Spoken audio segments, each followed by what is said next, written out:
listener production. Hey, Tara Cassidy with you and welcome to The Briefing.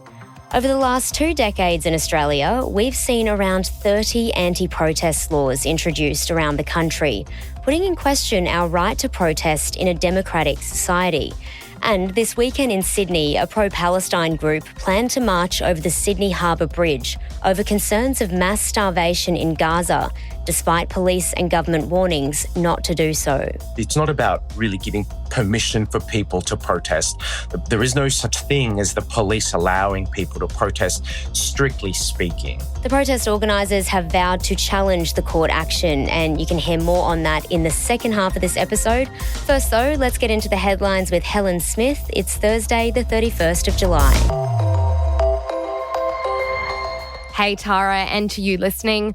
We're starting this morning overseas, where tsunami alerts have been lifted in several nations, including Russia, the US and Japan, after an 8.8 magnitude earthquake prompted warnings and millions of evacuations. The sirens you hear are tsunami warning sirens to evacuate. There is a wave coming to hit the island at 7 o'clock. The earthquake, which struck Russia's eastern Kamchatka Peninsula yesterday morning, is believed to be the 6th largest earthquake in recorded history. Yeah, and it led to emergency warnings being issued across the Pacific, including for Vanuatu, the Solomon Islands, Fiji, Tonga and Samoa. And even closer to home, New Zealand's disaster team warned residents to stay off beaches and to expect unusual currents and strong surges for coming days. Meanwhile, the areas impacted the most were obviously the town of Kamchatka and coastal locations of Japan and the US, including Hawaii, where locals were told to evacuate due to a forceful wall of water approaching. And the mayor of Honolulu was telling them to get to higher ground of at least 4 metres or higher and on top of roofs. We ask you to stay calm, cooperate, and get to high ground. We would not be doing this if this wasn't most serious at this point in time. So please, take this very seriously. The largest wave to hit Hawaii was 1.7 metres in height, while Japan recorded 3 metres, while the largest was recorded in the area where the earthquake struck in Russia, where videos show areas of local towns being flooded and strong water lifting boats and other items. Now, this area where the earthquake hit, it is a geologically active area that's prone to earthquakes and volcanic eruptions. And it did actually lead to the most active one in the peninsula erupting this morning. But local officials say, luckily, there's been no serious injuries or death. And while there are still strong aftershocks being felt there, warnings have been downgraded.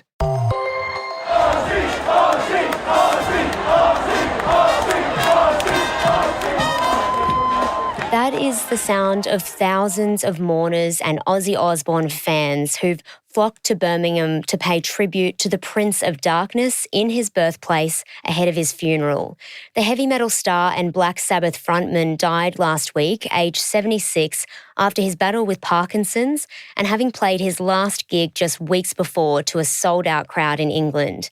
At the funeral procession late yesterday, our time, Sharon, Ozzy's wife of 42 years, could be seen in tears, being supported by her children Kelly and Jack as they walked beside the hearse carrying the singer's body in a coffin, and the car was lined with purple flowers that spelt out Ozzy, and it had a purple crucifix on top. Yeah, many fans could be seen donning Ozzy's signature look of black clothes and heavy eyeliner and leaving tokens, messages and floral tributes, while others chanted Ozzy's name and yelling, "We love you," while signalling his signature rock hand gesture.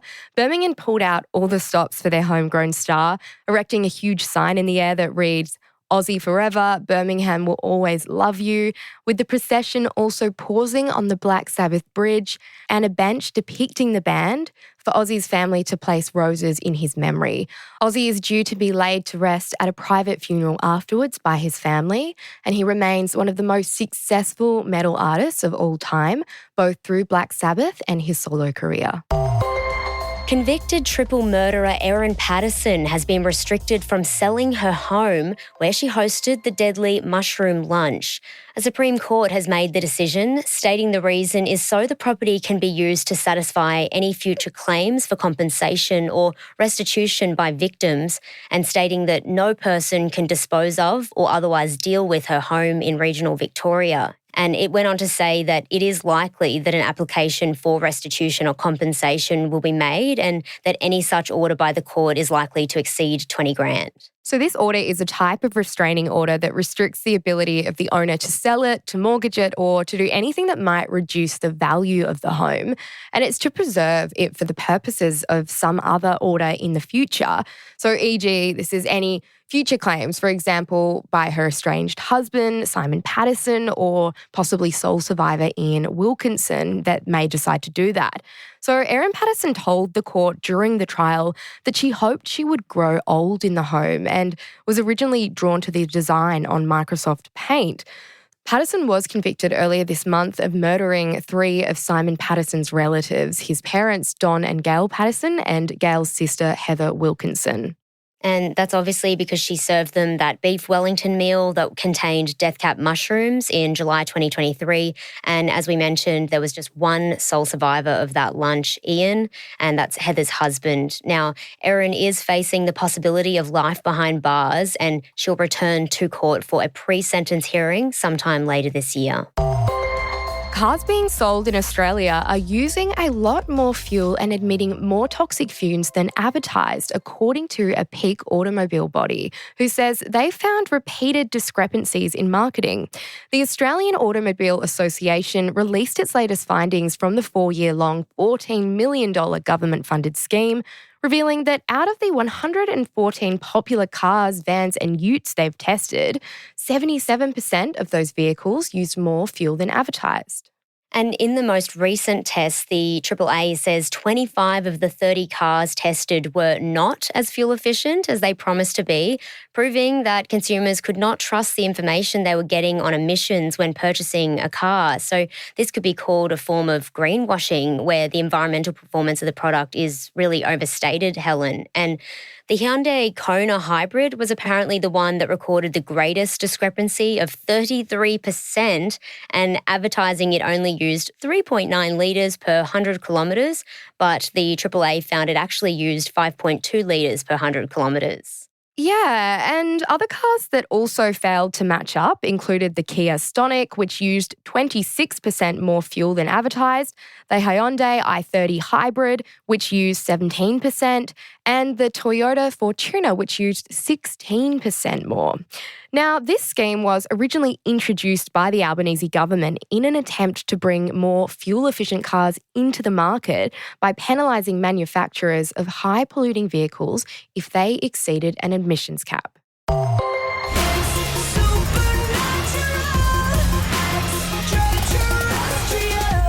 Katy Perry may really be out of this world. She's broken records, Billboard charts, launched into space earlier this year, and now she's even rumoured to be dating a former world leader, Helen.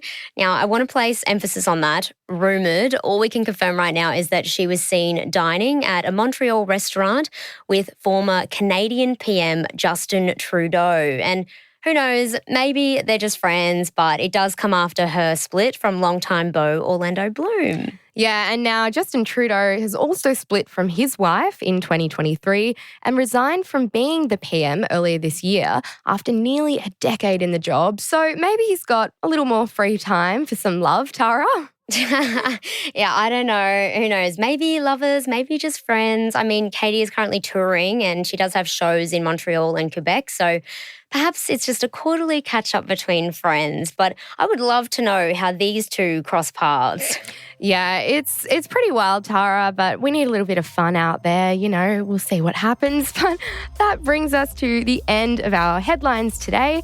Coming up next is my deep dive looking into our right to protest and how that has really changed over the last 10 years. As a protest that is planned for this weekend in Sydney over the Sydney Harbour Bridge has got a lot of people fired up. Have a listen to that coming up next.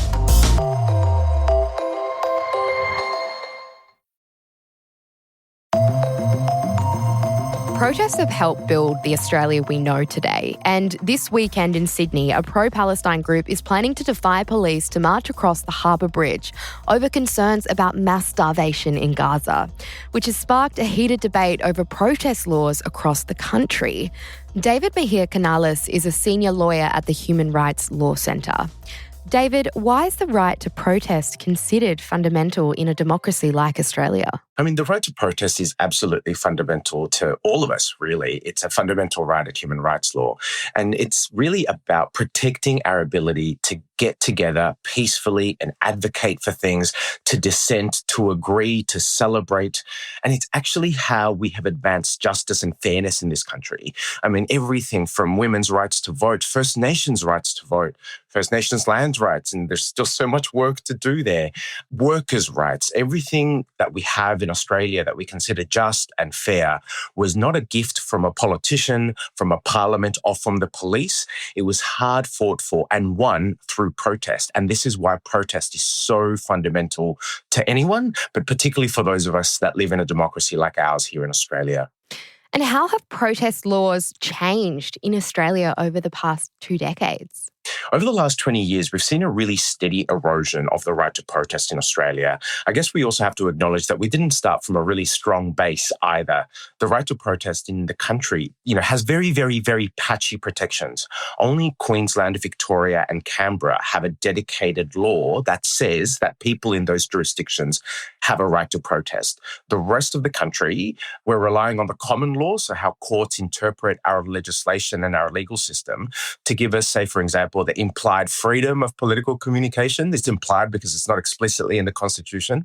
And it's not the greatest protection for protest when you really sort of dig into it. But what we've seen in the last 20 years is a really steady erosion of that right by really weaponized criminal laws that have been introduced to our parliaments. About 10 years ago, we were seeing that repression come really, really strongly on climate, environmental, and animal rights activism. And probably in the last 2 or 3 years, we've seen some of those laws weaponized against folks who are protesting for peace in Gaza. The fundamental feature of most of these laws that are eroding the right to protest is that they put in some really vague and broad offences, like blocking a public space, which in and of itself is really hard to define, but they also come with really, really, really severe penalties. In some instances, it's up to 2 years jail for blocking a road or fines in the tens of thousands of dollars. And we'll get into a protest that is set to happen in New South Wales this weekend, but I want to talk about how Australia compares to the rest of the world when it comes to anti-protest laws. Where are we at? There was a very troubling report that came out a couple of months ago that showed that Australia, by far, is the number one country that imprisons climate protesters in particular. So Australia leads the world in jailing people who are calling for a safe environment and clean air and drinkable water and so on. So in the last 20 years, we've seen some 30-odd anti-protest laws introduced around the country. They all did not pass, but their mere introduction was enough to, I guess, poison the well in people's minds that protest is somehow this aberration. And that's not what a democracy is. So in Sydney this weekend, the Palestine Action Group are planning to march across the Harbour Bridge over concerns about mass starvation in Gaza. The group filed a Form 1 to notify authorities, but New South Wales Police rejected that application, citing safety and disruption concerns. Can you walk me through this dispute? Yeah, so in New South Wales, it is called a permit system, but it's not about really giving permission for people to protest.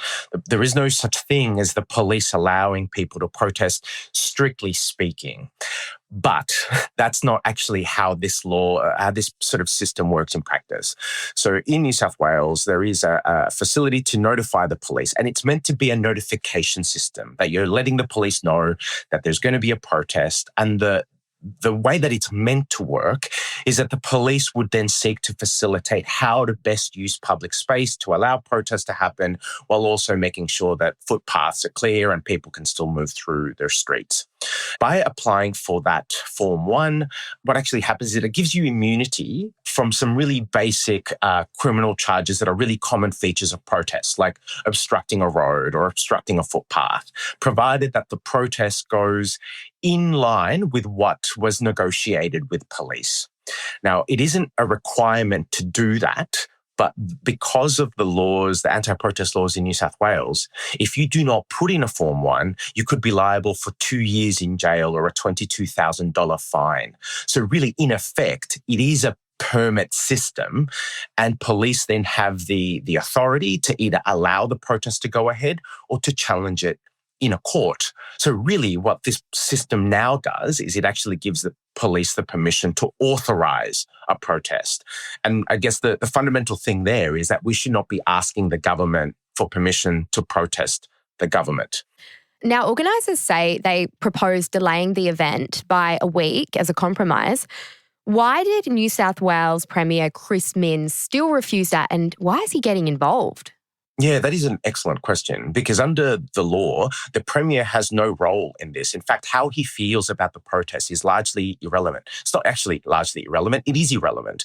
The Premier does not have the power or the authority under law to allow a protest. How he feels about whether we should go ahead is irrelevant. But I think the problem with the Premier weighing into this debate and I suppose just sort of making his views known is that this now taints the public debate, and also I believe it could influence how police make their determination as to whether to allow the protest to go ahead. Sydney Lord Mayor Clover Moore described the protest as a powerful symbol to call attention to the starvation in Gaza. How effective is symbolic protest in influencing public opinion or policy? I think protest is incredibly effective and absolutely powerful, particularly these symbolic acts of marching across the Harbour Bridge.